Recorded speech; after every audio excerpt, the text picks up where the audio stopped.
अस्सलामुअलैकुम and welcome back to the channel. तो आज बारी है ओलिगोसेक्राइड्स की। पिछली वीडियो तक हमने मोनोसेक्राइड्स को कवर किया था। तो जी सबसे पहले हम पढ़ेंगे इसकी डेफिनेशन को। मोनोसेक्राइड्स की डेफिनेशन क्या थी कि उनमें सिर्फ एक ही सब यूनिट होता है पॉलीहाइड्रोक्सी एल्डिहाइड या कीटोन का, जबकि ओलिगोसेक्राइड्स वो वाली शुगर्स हैं जिनमें एक से ज़्यादा सब यूनिट्स होते हैं पॉलीहाइड्रोक्सी एल्डिहाइड या कीटोन के। एक से ज़्यादा कितने? यानी मिनिमम नंबर तो 2 होगा और मैक्सिमम नंबर होगा 10। इसकी एक और डेफिनेशन बन सकती है और वो क्या है? वो वाली शुगर जिनमें 2 से 10 तक पॉलीहाइड्रोक्सी एल्डिहाइड या कीटोन सब यूनिट्स हो सकते हैं।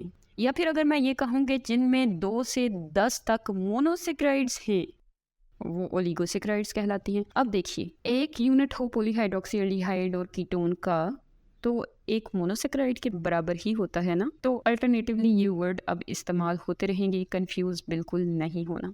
चलो अब इनके स्ट्रक्चर की तरफ चलते हैं। तो क्या होता है कि ये 2 या 3 या 4 मोनोसेक्राइड्स पर मुश्तमिल होती हैं। मोनोसेक्राइड्स आपस में बॉन्ड बनाती रहती हैं, एक दूसरे से जुड़ती हैं और इस तरह से ओलिगोसेक्राइड बनते हैं। और वो आपस में जुड़ती कैसी हैं? They join to one another through glycosidic bond. Glycosidic bond एक कोवलेंट बॉन्ड है जो 2 मोनोसेक्राइड्स को आपस में जोड़ता है। और अब हम इनका फॉर्मूला ड्रॉ करते हैं। हम ऐसे नहीं कर सकते कि 2 लीनियर स्ट्रक्चर्स बनाए, एक ग्लूकोज का बना लें और एक फ्रुक्टोज का बना दें और फिर उनको आपस में जोड़ें। ऐसा नहीं होता, बिकॉज हमने बात की थी कि जब भी मोनोसेक्राइड्स सोल्यूशन में होती हैं तो तब वो रिंग्ड स्ट्रक्चर बनाती हैं और ये रिएक्शन भी एक दूसरे के साथ उसी वक्त करती हैं जब ये सॉल्यूशंस में होती हैं। जब हम इनका आपस में रिएक्शन दिखाएंगे यानी ओलिगोसेक्राइड बनाएंगे तो हमें रिंग्ड स्ट्रक्चर बनाना पड़ेगा।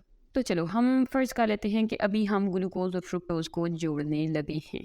अच्छा, अब हम इन दोनों के रिंग स्ट्रक्चर इस तरह करके बनाते हैं कि इन दोनों के फंक्शनल ग्रुप्स वाले कार्बन एक दूसरे के बिल्कुल आमने सामने हों। इसकी वजह यह है कि रिएक्शन फंक्शनल ग्रुप वाले कार्बन ने ही आपस में करना है। तो पिछली एक वीडियो में मैंने स्ट्रक्चरल फार्मूलाज बनाने सिखाए थे, आप वहाँ से जाके देखें और समझें कि रिंग्ड स्ट्रक्चर कैसे बनाना है।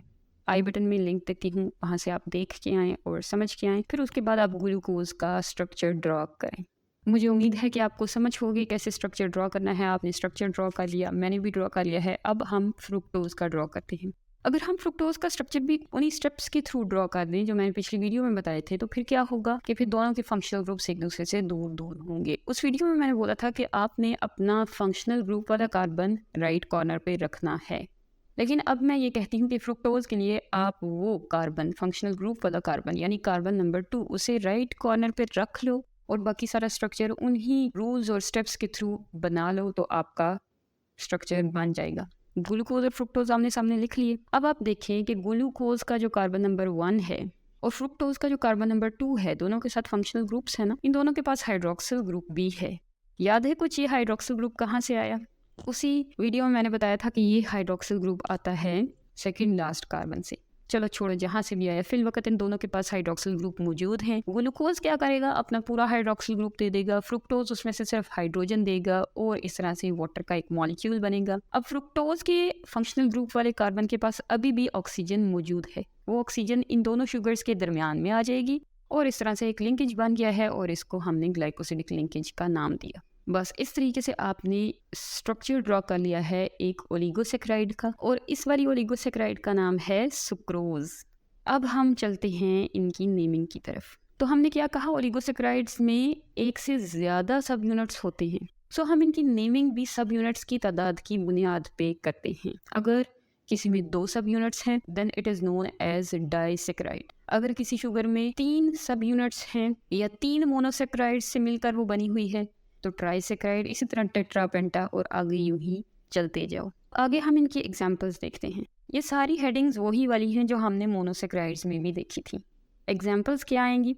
एक एग्जांपल तो हमें पता चल गई है, सुक्रोज, वो डाइसेक्राइड है, ग्लूकोज और फ्रुक्टोज के मिलने से बनती है। एक और एग्जाम्पल कर लेते हैं, लेक्टोज। वैसे आपकी बुक में नहीं है बट आप कर लो क्योंकि इसे याद रखना बहुत आसान है। लेक्टोज ये भी एक डाइसेक्राइड है। इसके बाद हम देखते हैं कि ये कहाँ कहाँ पे मौजूद होती हैं, इनकी क्या अकरेंस है। अभी आपका लेवल छोटा है, आपको ज़्यादा बातें नहीं बताई गई, हम भी ज़्यादा चीज़ें नहीं ऐड करेंगे। बस आप सुक्रोज का याद कर लें कि सुक्रोज होती है शुगर केन में। शुगर केन में जितनी भी मिठास है वो सारी सुक्रोज की वजह से ही है, और बहुत सारे फ्रूट्स में भी सुक्रोज होती है। अच्छा, लैक्टोज को एग्जाम्पल में हमने ऐड किया था, तो लैक्टोज कहाँ पे होती है? मिल्क में होती है। इसके बाद है इनकी फिजिकल प्रॉपर्टीज़। अब हमने इनकी सिंथेसिस वाली हेडिंग को छोड़ दिया है। क्यों छोड़ा है? क्योंकि जब हमने स्ट्रक्चर बयान किया था तो सिंथेसिस भी वहीं पे बयान हो गई है। इनकी फिजिकल प्रॉपर्टीज़ क्या हैं? सो मोनोसेक्राइड्स की निस्बत ये कम स्वीट होती हैं और मोनोसेक्राइड की निस्बत ये कम सॉल्युबल होती हैं। तो क्या कहेंगे हम? They are less sweet in taste और दे आर लेस सॉल्युबल।